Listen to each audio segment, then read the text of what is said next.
Thank you and welcome to the show this morning. The topic this morning is African Americans and the election of 2016.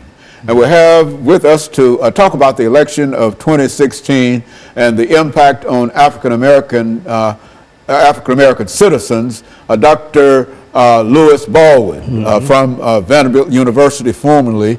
And of course, Dr. Baldwin, you're retired now and doing great work, going all over the world, talking about Dr. Martin Luther King. And I think we've said time and time again that you are the greatest Martin Luther King scholar in this nation, primarily because of your scholarship in reference to doing it. And that's why we simply call upon you time and time again, because not only are you familiar with Martin Luther King, but also information that is contemporary with Dr. Martin Luther King. And I want to say publicly how we appreciate you and for the information that you're giving, and I know our audience feels the same way.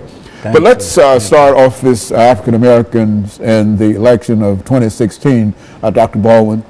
Having you make a few statements in reference to your background, education, and experiences. And then we'll have that second segment and third segment to talk about the impact of the election of 2016 on African Americans, or vice versa. That's right. You see, and so let's do it from that perspective. Yes, well, I'm a native of Camden, Alabama. I grew up in Wilcox County, Alabama, which is known as part of the Alabama Black Belt.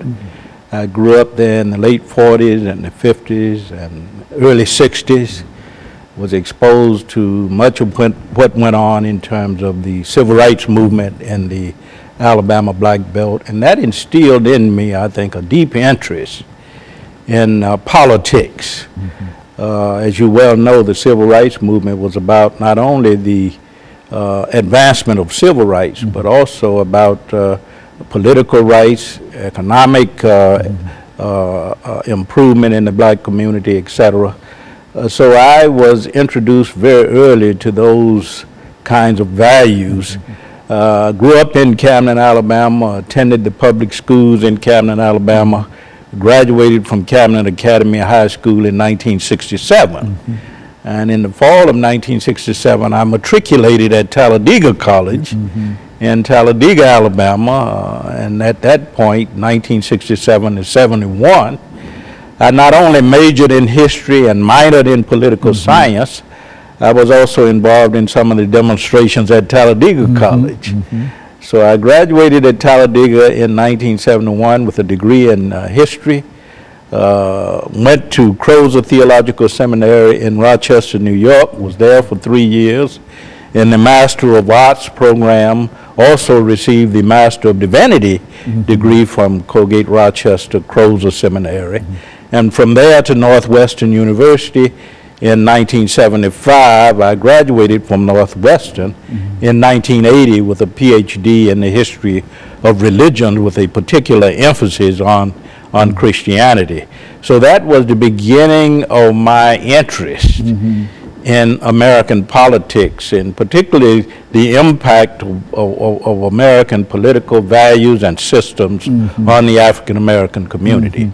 Very good. And so, Dr. Baldwin, listening to you, I can see the same trail that I took in terms of making it. And I, as a matter of fact, you graduated, you became a professor at Vanderbilt University. And I think that I was one of the first African-American students to attend Vanderbilt University after I finished my degree. And so I knew you quite well, and of course I knew all of the folks that you know from Vanderbilt University, from Kelly Miller Smith, et cetera, et cetera. And so I can say that you've made a tremendous contribution, but you also helped the university and the Divinity School make an even greater contribution in terms of the African American experience. And I simply wanted to say that so that people will know that in a real sense you've made a tremendous contribution. Now you brought with you today a book, Dr. Baldwin, and let's talk about that book. Yes, that book, of course, is part of my effort to contribute to the continuation of the struggle through my scholarship. Dr. King always said, Martin Luther King Jr. always said, that education is a major component of the civil rights program.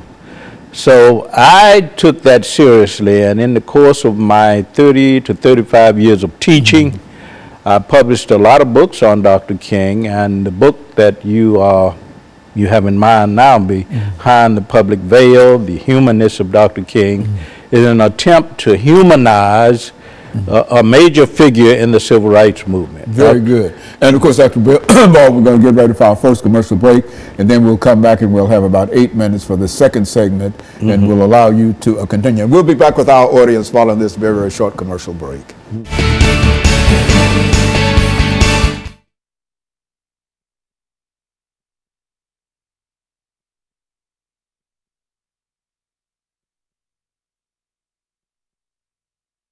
Well, you know, we've been sitting here for 35 years. Yeah. You were a student of August Meyer. August Meyer, that's right. That's right. That's as a matter of fact, I got to Vanderbilt because of August Meyer. Did you? He was over at Fisk teaching. And he's no longer alive. No, he and Elliot Rudrick. Yeah. He was over at Fisk, and they wouldn't allow him to come over to Vanderbilt and use the library.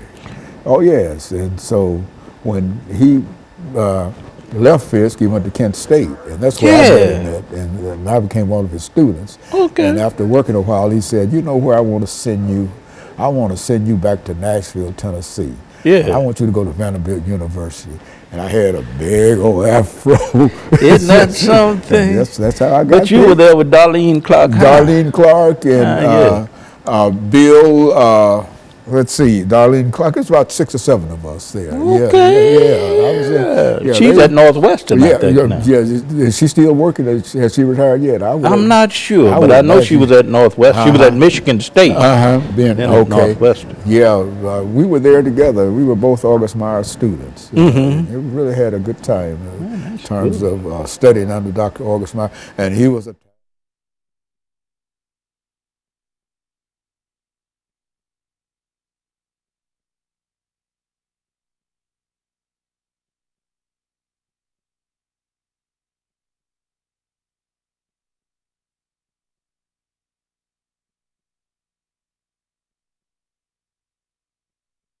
Thank you, and welcome back to the second segment of the show for today. We're talking to Dr. Louis Baldwin, and he's talking about African Americans and the election of 2016.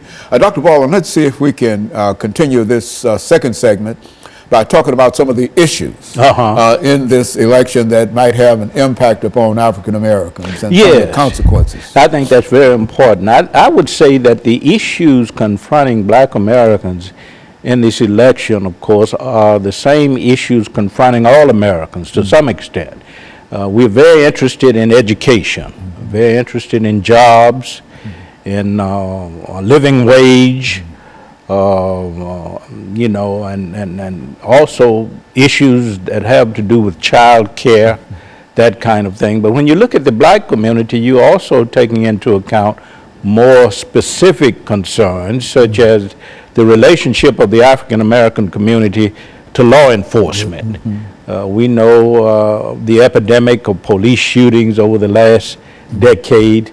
So Black Americans have a specific concerns about how we might improve relations between the Black community and policemen, of the Black community and law enforcement. And we also have a concern about equality, racial equity in the criminal justice system. And I don't see those issues being addressed very much on either side. Of course, we vote democratically primarily, African Americans do. But if you look at the presidential debates, 2 debates that have occurred so far, very little has been said about the Black community's relation to law enforcement, and very little has been said about the criminal justice system. Well, it seems to me that very little has been said in terms of policy about many things. Exactly. With this election, but go on. Yeah, how do you deal with issues of poverty, for an example? In areas like Detroit and Chicago, how do you deal with gun violence? Essentially nothing has been said about that policy-wise. So what we're dealing with here is an African American community that is struggling with how to cast their votes. I think most in the African American community will remain loyal to the Democratic Party. But we have to admit that very little has been said about these kinds of issues, about issues of affirmative action, about issues of voter suppression and intimidation. These are the kinds of issues that black people hold dear. And unfortunately, we haven't seen much of this addressed in the debates between the presidential candidates. But I think African Americans will remain loyal to the Democratic Party.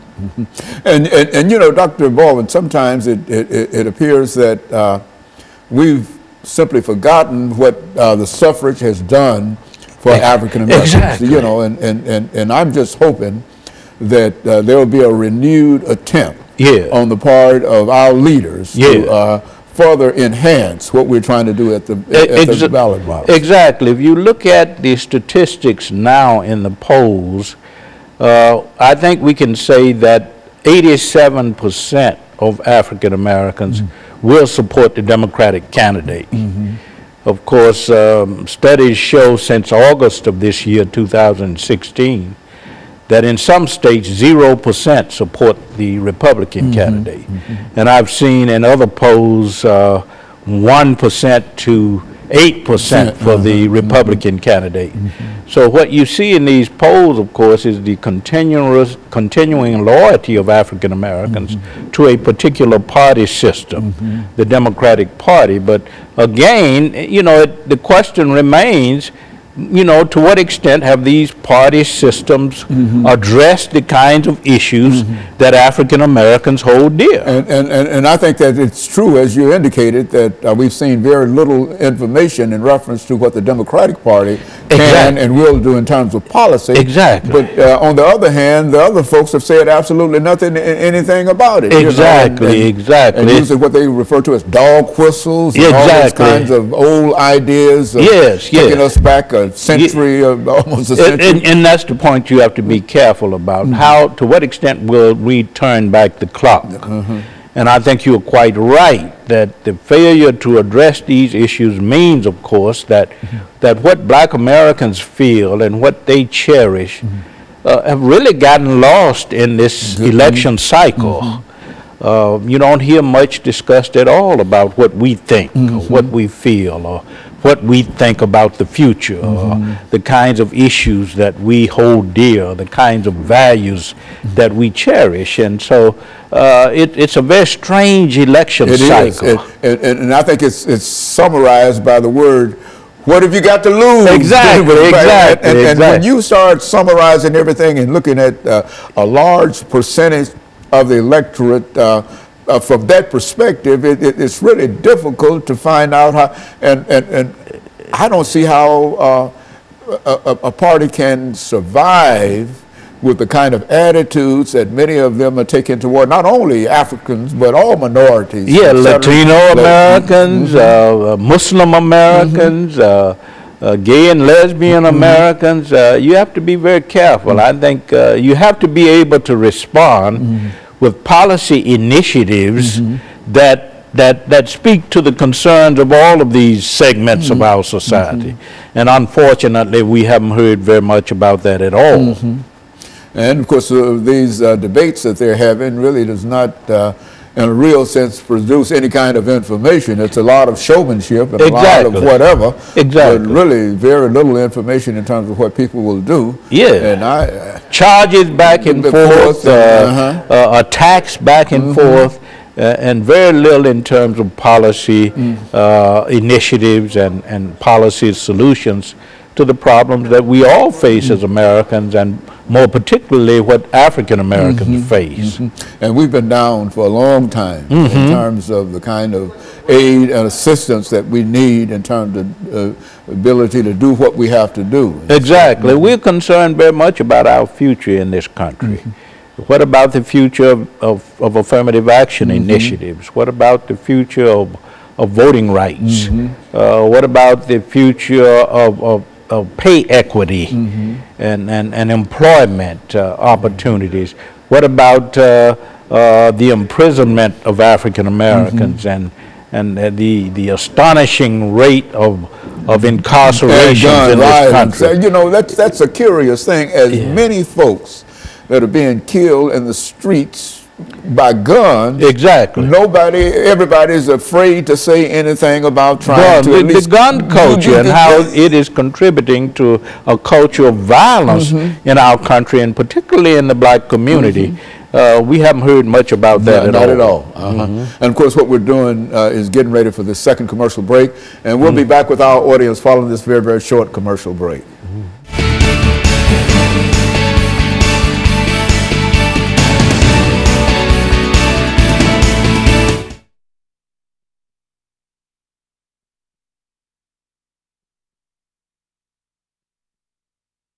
People back to work. About personal attacks, you know. And my God, hate. That's what it is. That's hate. Hate. Nothing but hate. That's all it is, man. I mean, you know.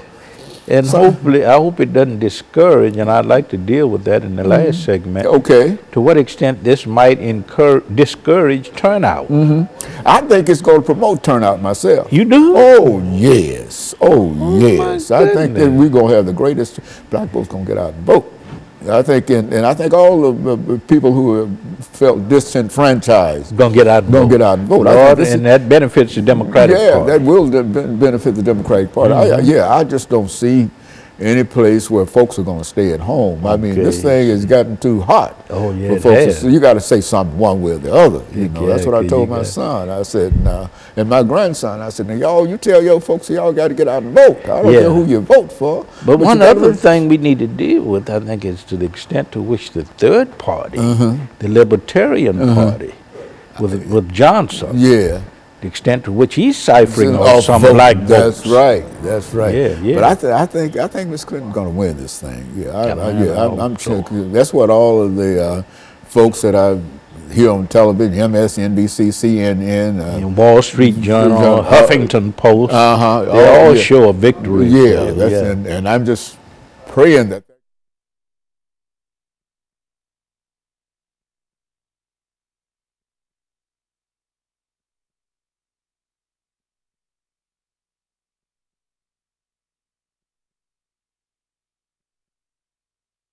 Thank you and welcome back to the final segment of the show for today. We're talking to Dr. Lewis Baldwin, and he's giving us some information in reference to African Americans and the election of 2016. And of course, Dr. Baldwin, let's during this last segment, let's take the opportunity to deal with some issues that you believe to be important in this election, so that we can sort of end this particular segment, given some directions in terms of what people can do and what we ought to do. I think this election is important, first of all, because we need to assure the preservation of the Obama legacy.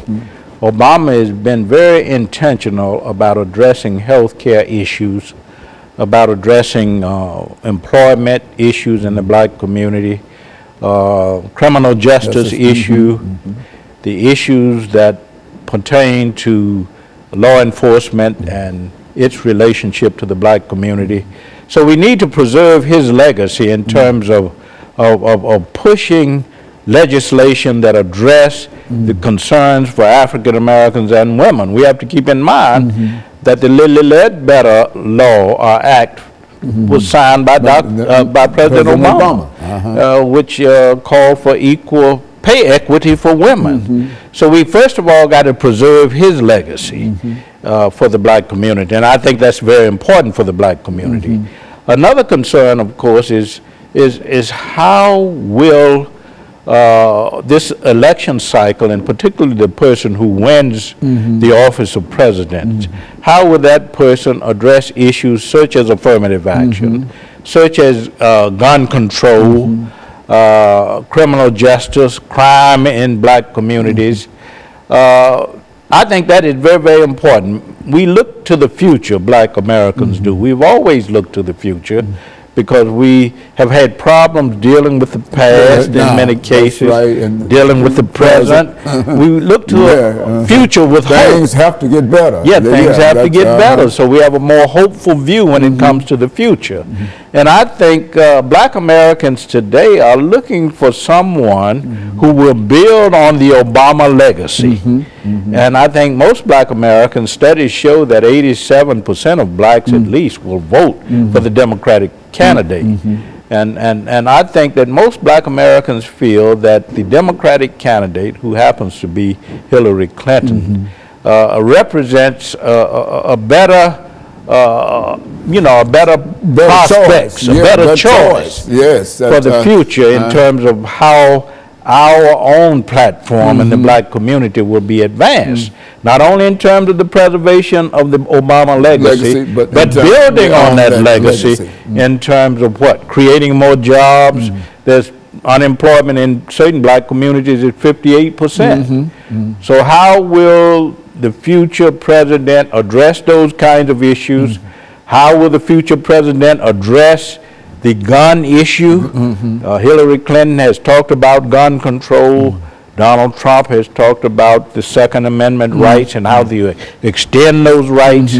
So I think, we have to look at that because that's very, very important, because crime, particularly black on black crime, has reached epidemic proportions in places like Chicago and New Orleans and Philadelphia. So we have to be very concerned about the candidate who wins and how that candidate will promote our agenda as it relates not only to education and jobs and the Supreme Court and the Supreme Court, very important. Yes, very important. Pay equity, voting rights, affirmative action. I think these are the concerns that black people bring to the ballot as they vote for our president on November 8th. And I think over the last 5 minutes, Dr. Baldwin, I think that this is an opportunity for black folks and other folks who feel that they've been discriminated against. Disenfranchised. That's right. It's an opportunity for them to move forward. Exactly. And the best way to move forward is to have a good agenda. Exactly. And I think that the Democrats do at least have somewhat of an agenda. I mean, at least it might be on the web page somewhere. Exactly. But at least it's out there somewhere, and it's not a bunch of well, anyway, I mean, exactly. I think it characterizes itself. Exactly. When you talk about the opposite of that. Yeah, we have to keep in mind now that since the mid-'60s, when Martin Luther King Jr. was imprisoned at Reedville, it was actually 1961-62, blacks have shifted more toward the Democratic Party.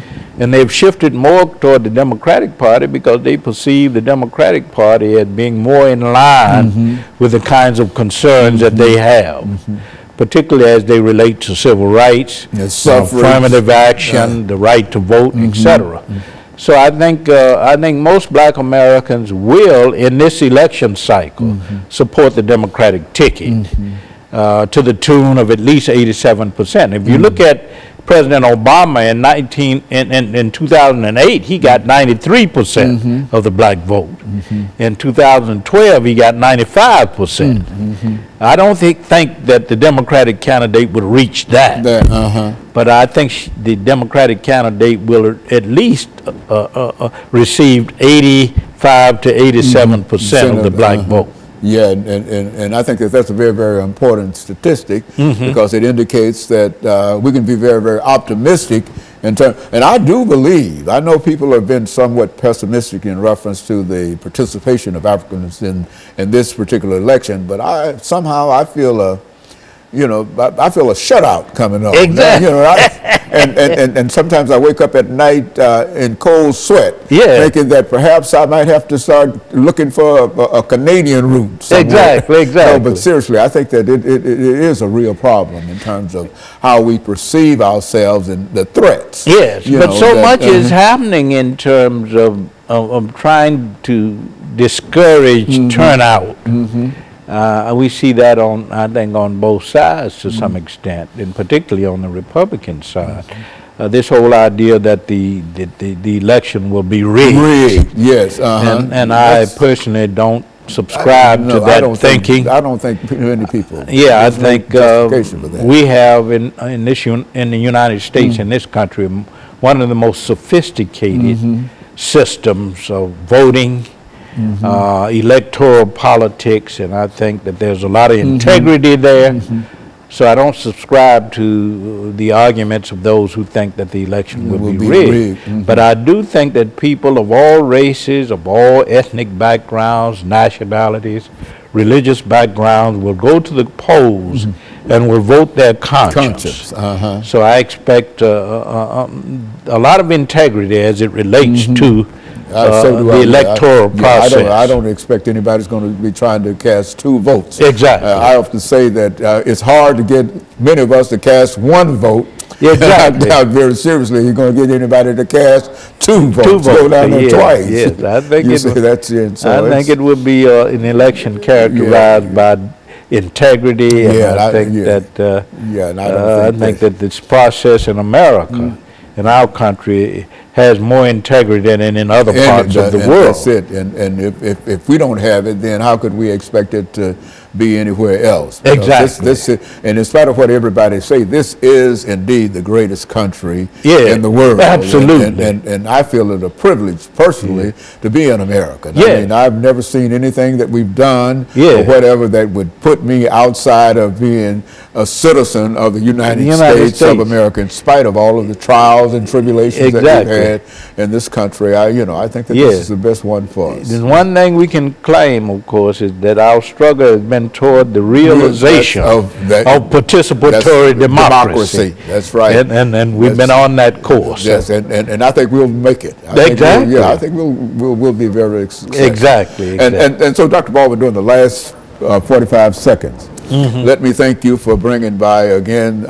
some excellent information, some encouraging statements in terms of where we are and some of the possibilities. And while we stand on the very, very edge of this third debate, I do believe that this will be decisive in terms of helping us move toward the polls. And I look forward to that, and I know that I've talked to everybody in reference to it, and so a lot of folks are going to vote. I'm convinced of that. That's the important thing. We have to have the turnout. That's the turnout, regardless of who we have to make sure that the realization of our vision for the future. Okay, and let me thank you, and let me encourage our audience to tune in again next week for another informative edition of Comments. Thank you, and good morning.